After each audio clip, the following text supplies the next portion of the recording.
Some people say that mass immigration into the United States can help reduce world poverty. Is that true? Well, no, it's not. And let me show you why.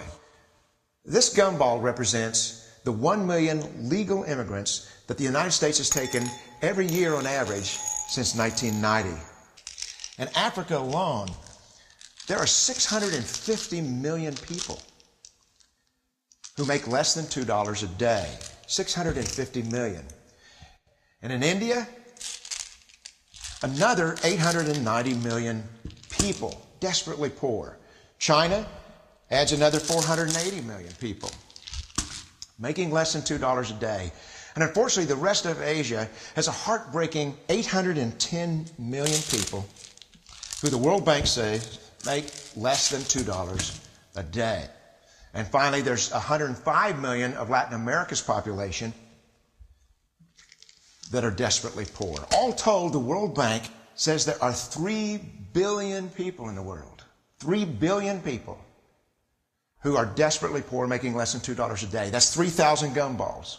And every year, we take 1 million and suggest that we've somehow made a humanitarian difference.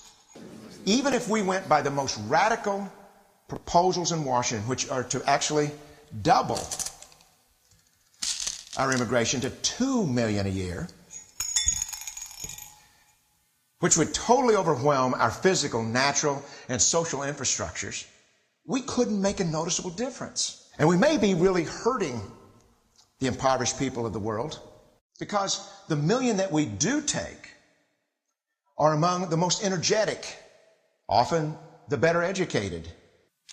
Last year, when we took 1 million immigrants, these countries added, births over deaths, 80 million more people into the impoverished population.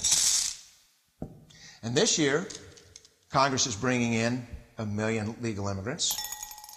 And this year, according to the United Nations, these countries are expected to add another 80 million people. We could take 5 million a year, but we'd never get ahead of what's happening in these countries. Not in this century. Don't you see? Immigration can never be an effective or significant way to deal with the suffering people of the world. They have to be helped where they live. Let's help them there.